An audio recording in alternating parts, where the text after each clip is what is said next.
Hello, my name is Chris and this is the review of the 2020 Honda CR-V. Sorry for the video footage.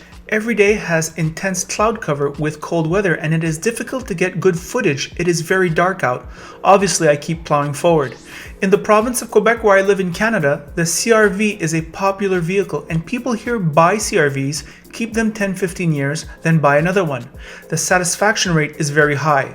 Reliability, convenience, four-wheel drive, and those traditional, easy-to-use Honda characteristics are what the customers like here. Honda micro tweaks CR-V for 2020. Slight revision of the exterior and interior, not enough to make a fuss about. CR-V has always had that understated look, a bit low profile, pleasing, but not attempting to get your attention either. Thumbs up to Honda for sending us the sport model instead of the all-equipped touring model. The convenience part is easy for you to see. CR-V, which stands for Comfortable Runabout Vehicle, is exactly that. Not too big on the outside, huge on the inside. CR-V can carry Ross's crap handily. Same for the rear seating. It is all you will ever need, and sitting back here is peachy. In front, tons of room, high enough off the ground, commanding visibility, airy feel. You immediately feel CR-V's core mission, getting the regular grind done while sucking the least amount of energy from you in the process. The suspension, steering, gas pedal mapping, and braking feel all contribute to that sentiment. I immediately felt at home here. I have owned quite a few Hondas and their DNA permeates CR-V. Good genes. This interior does have flaws as the competition refines itself. CR-V is inspired, it seems, by the Honda Civic 2016 to equip this interior in terms of interior aesthetic, and it is where CR-V lags. Speaking of which, if you just got out of a Honda Civic lease and are upgrading to this CR-V, the interior may seem a little too familiar.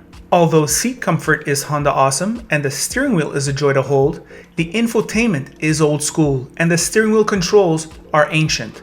The electronic safety or Honda sensing is standard, and though this sport model comes with the cool blind spot camera, full blind spot monitoring and rear cross traffic alert only come with the touring, and that feels like a cheap out. Putting that aside, however, this sport model is well priced if you can forego big sound. It is the model to choose despite 19-inch tires that are going to be expensive to replace. The rest of the standard equipment of this model is price appropriate and the road and noise insulation are good average. On a personal note, I'm feeling better about this CR-V sitting in front of my computer than I was on my test drive, which is unusual. I guess I am a sucker for Honda engineering. It inherently appeals to me and sticks to me longer after I've driven it. The engine is a 1.5 liter turbo that produces 190 horsepower and 179 pounds of torque and is a marvel of engineering. Oil dilution appears to be resolved and affect very few people. It would not hold me back from purchasing, and I live in Canada. It does 8.7 liters in the city and 7.4 liters on the highway, or 2732 mpg according to the US Department of Energy. Here are my thoughts on the road. Hello car lovers driving the 2020 Honda CR-V. I've been waiting to drive this for quite some time and Ross snapped it. I love it. So slightly remodeled in 2020. They redid a little bit the front end. They redid a little bit the back end. They redid a little bit the materials here, but not too much. A very mild facelift if you want, almost unworthy of mention. The price also went up too, it must be said. This sport model, by the way, thumbs up to Honda for not sending us the all-equipped model, sending us this sport model, which really replaces kind of like the EX, right? There's no more EX, you go from LX to Sport to EXL. So this is where this model is. A few general remarks. The exterior styling does sometimes get a little bit of flack from other reviewers because they think it's too modest. I think this does have a kind of family mission and a kind of like over 40 mission if you want. And I'm not sure people always want something that flashy in the crossover compact segment. And I think the styling, it's kind of like a slick styling, but it goes under the radar. It doesn't draw attention to itself. So I think Honda's on the right track for that. It does have huge 19-inch wheels. I'm not sure that's where it should be.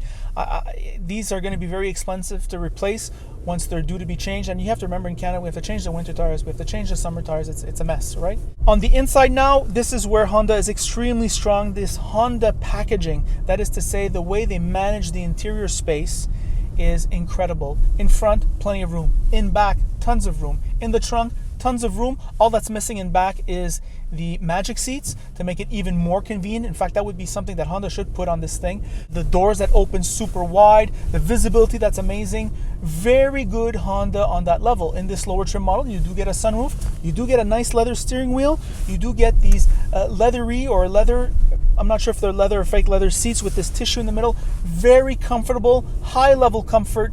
Honda really cueing in on all the important points in terms of livability. So that is very good. You get the Honda traditional qualities, the smooth accelerator, the smooth braking, the easy steering, and once again that short diameter steering, which is very awesome. So to live with every day, very good. Those are my compliments. When I did it in 2017, I said this was the best in the category. I can't say that now. Not because this is less good, it's because the competitors have jumped ahead. I can think about the RAV4 especially. That one is kind of like the new top notch in the field. And let me explain why. First of all, this infotainment, really, I'm not really a stickler for infotainment, but this looks like a Honda Civic infotainment. The buttons inside the steering wheel, Honda Civic. The general material quality, Honda Civic. So normally in the compact crossover class, these vehicles are trending towards the quality of the mid-size sedans of the brand. And this is far away from that. And the infotainment is something you interface with a lot. There is a volume button, there is no tune button. It looks simplistic. I must say though, it is very easy to use all this. A very cute little heated steering wheel button here, very small. I mean, you're gonna look for it the first time if you don't know where it is. And it's okay, right? It's okay. You're gonna fork your money over, you're gonna get a good vehicle, it's gonna do the job, and that's Honda CR-V. Let's talk about this drivetrain here.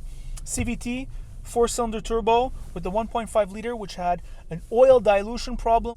In another brand, we wouldn't care, right? But because Honda and, for example, Toyota are such long-term reliability brands, it's a real problem because that is a wear and tear issue. Your lubrication doesn't work like it should, except I haven't been able to find anybody who has that problem.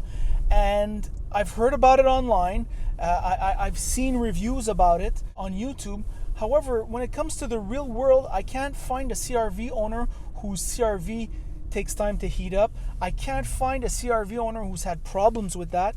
Apparently, since 2019 in the US and after, all the changes, the software changes have been applied to the CR-V model. So I'm gonna make a safe bet that I don't think it's an issue anymore. And I'm pretty sure you can buy your CR-V and rest assured that it will last in the long term, which is, I think, reassuring in that sense. I still think Honda's the goods in terms of the engine transmission reliability.